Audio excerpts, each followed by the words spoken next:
Just as we predicted, and you heard here exclusively, late night TV returned on the 6th of January with a mission: double down on politics. There's only one problem. A new study has come out, and it says that audiences are rejecting late night TV hosts. It turns out they're not laughing with them, we're laughing at them. Screw Eric then. He wrote nothing about Eric.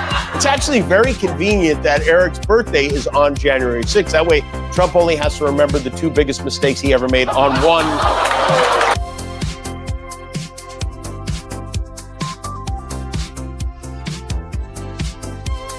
Hello, ladies and gentlemen. Welcome back to the Pro Channel, where we, as ever, endeavor to explain entertainment, keep you ahead of the culture curve. And we did just that not so long ago when we did a video telling you that the plan was for late night to return on the 6th of January and that they were going to do so in order to try to grab ratings from a very left-leaning audience. That, however, only seems to have partially come true. Yes, they doubled down, but no, the ratings may not be rewarding them. Let's take a look at this. It's out of the Daily Mail, and then we'll play clips from last night's shows. This is, of course, Daily Mail by Germania Rodriguez, or probably Germania Rodriguez Poleo, and it says, embarrassment for woke late-night hosts as new study shows how their anti-Trump pleas fell on deaf ears. Late-night hosts relentlessly made Donald Trump the focus of nearly all of their jokes before the presidential election, but failed to sway the voting as revealed by a new study. Now, I love that it says a shocking. We're not shocked at all. We're not shocked because we know who these people are. A shocking 98% of the jokes made by Jimmy Kimmel, Steve Colbert, Jimmy Fallon, Seth Meyers, and Saturday Night Live in the lead up to the election day made Trump the butt of the joke, according to media watchdog group Media Research Center. As many as 1,428 of the 1,463 political jokes on these shows from September 3rd through October 25th were targeted at Trump, the study found. In other words, they were hyper-focused on a single mission: destroy Orange Man Bad, mock him mercilessly. The problem is it had no impact whatsoever, except to their own detriment. This out of LateNighter.com by Jed Rosenzweig. It says, here are the final late night ratings for quarter 4 of 2024. How did they fare? Well, take a look at this, folks. Seasonality, the election, and the NFL each contributed to a mostly positive fourth quarter for late night as most of the major players picked up viewers following the traditional summer slump. Now, that is true, and that's what you should anticipate, is that in the fourth quarter of an election season, you'll see a slight uptick in places like late night. However, folks, do not be misled. For what we're really looking for is how did they compare when we compare them along political lines? Well, to figure that out, let's go down here to this paragraph that's buried down a little bit later into the article and probably should be the lead story. It says, moving over to the cable side of the dial, Gutfeld scored its highest ratings in the program's history, up nearly 9% in total views versus an already record-breaking quarter 3. Greg Gutfeld's average audience now exceeds the top-rated network late night shows by 500,000 viewers. That's right. Despite the fact that the networks are able to be streamed across the air into every single household in America, Gutfeld on cable, which diminishes its reach significantly on Fox News, beats the other hosts by, let's say it again, 500,000 viewers now. And what is the reason that Late Nighter says that's possible? It says, although he benefits from an earlier airtime when more people are watching TV across the board. I have a feeling that's not why Gutfeld is winning by 500,000. One might probably say that, well, the late night hosts are splitting the pie there when all three of the late night hosts on the networks are uber liberal, although I think Fallon is just playing the part. He knows what he has to do, so he does what he has to do. But the others, they're crazy. They're absolute wackos. And they all split that pie. It's a battle for the far left late nighters, and there just can't be that many of them, especially not after what we've seen. So let's remember, folks, that it was not so long ago that I told you that late night was returning on the 6th of January, and they were doing so in order to double down. And that is exactly what happened. Now, I'm going to play for you what Kimmel had to say about this. And there's something that sort of soured the mood across late night as they were coming back on the 6th of January. And by the way, I love the fact that they admit And you're going to hear that in the clip in just a moment.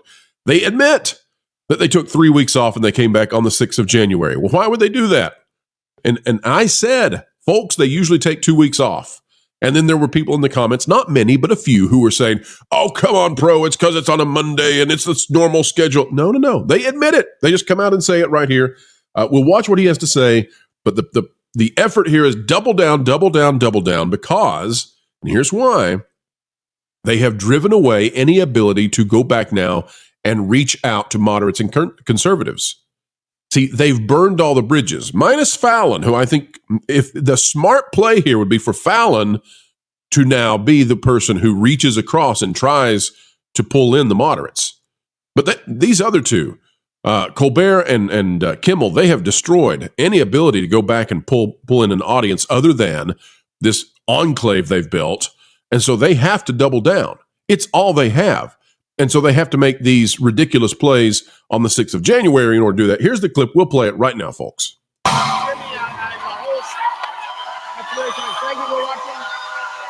Thank you for joining us. Thanks for being. You are a part of our first show of 2025, the new year. We're back to work after a long holiday break. You know, we were off for 3 weeks. We were originally supposed to be off for 2 weeks, but it took longer than expected for Guillermo's Brazilian butt lift to heal up. All right. Now, remember, I told you this, and people questioned it. We had people in the comments saying, no, Pro. And here they come out and say it. They were intended to be off for 2 weeks. Somebody said you're going to take off 3 weeks. Why did they do that? Because they wanted to try to maximize the ratings by coming back on the 6th of January. Now, what soured this? Now, I already told you that one part of what soured this attempt was that when they came back, there are all these studies now that show, well, what you're doing is having absolutely no impact. In fact, it may be having a negative impact on what you want to achieve politically. Of course, the other part is Gutfeld is eating their lunch in ratings. None of them want to say that.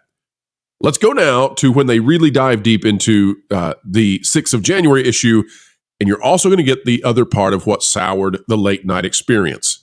See, there were 2 ways they wanted to go with this. The first was when they had originally planned this was supposed to be the coronating night of Kamala Harris. Well, that didn't play out. Then it was supposed to be the we get ratings through outrage about the 6th of January. And then that was kind of getting soured. And then this happened. Justin Trudeau, who is the darling of this movement, of this, what would you say? This coalition of global elitism. Justin Trudeau, the Prime Minister, well, we are almost ready to say former Prime Minister of Canada, steps down, likely as a result of Orange Man Bad, which means that Orange Man Bad is winning even more, and that soured everything. Here is what Kimmel had to say.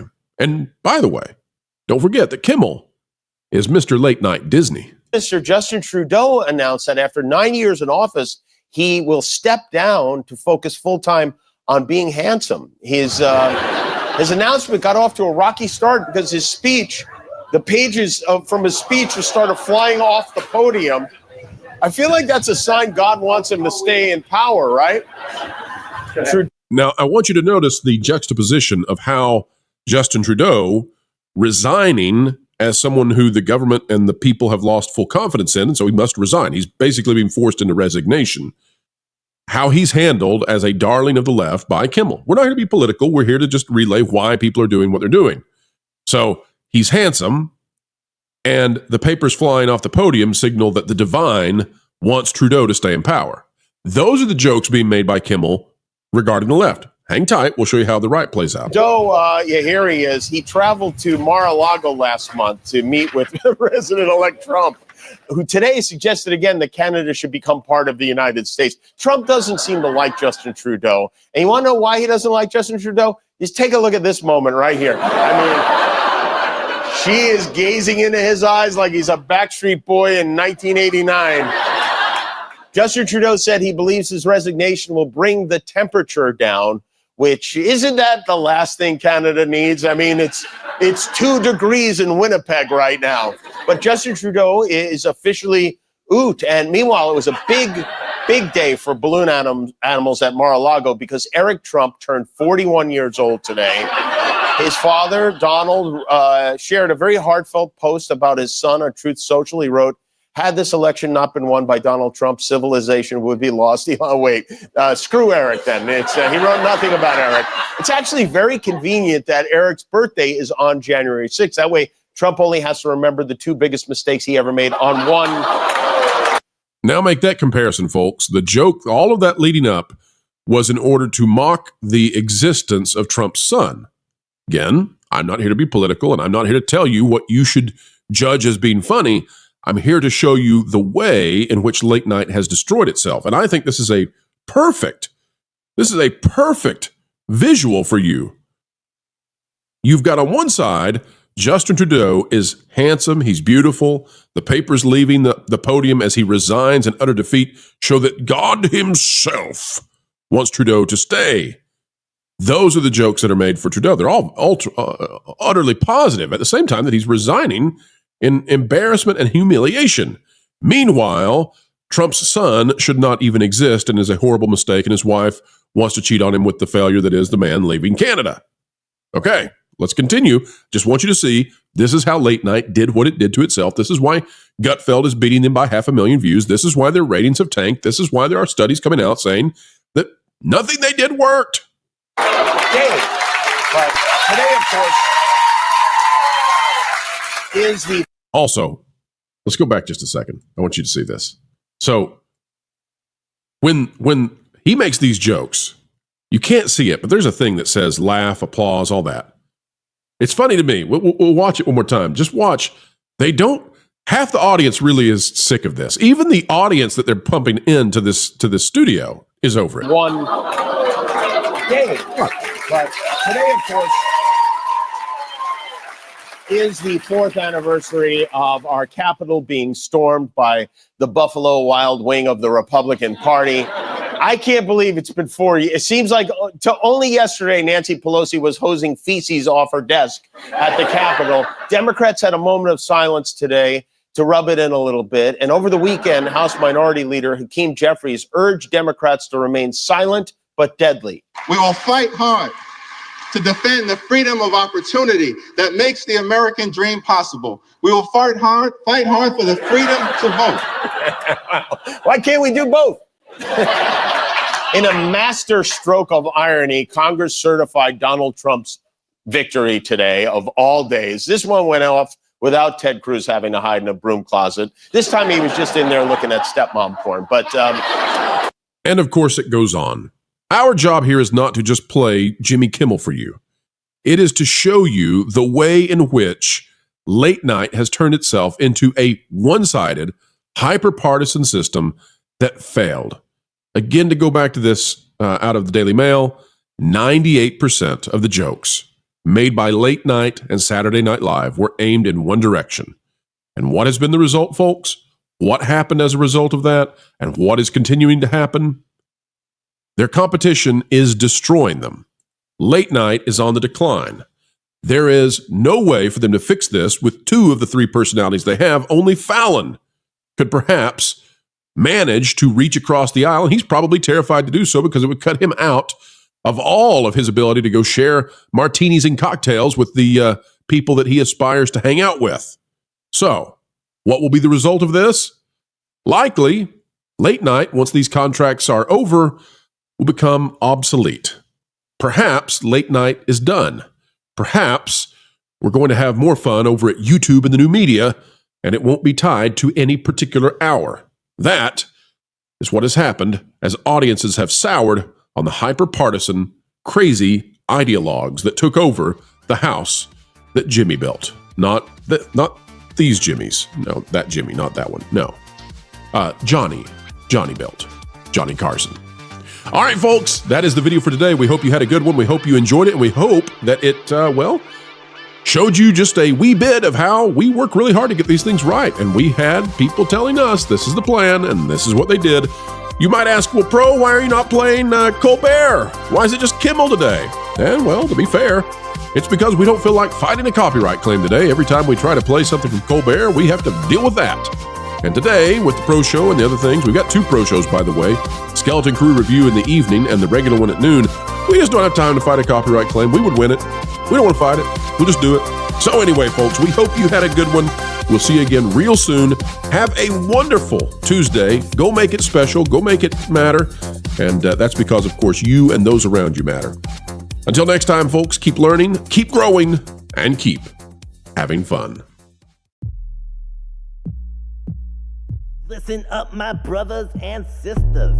You've been listening to Phils and Zoes with an agenda to destroy your brain cells for far too long. It's time to change your way of doing things. Hold up. TPP is the place to be. Covering the news so honestly. It's a team that's cool and tried and true. Ahead of the culture curve, they're trying to keep you.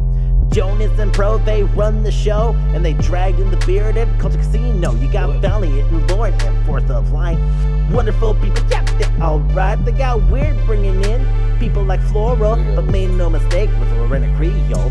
Amelia and John, stuttering guitarist. Martin and Tawny and someone called CMS. Fat Steven makes a bunch of other graphics. Did I mention a partnership with Bending in the comics? Fat Sky is a guy and Doc Matt does the web stuff. There's probably some people I missed. I hope they're not telling you the news. That should be fun. With accurate info that's not been spun. You can figure it out as you will see. The TPP is the place to be. Yeah, Wilton.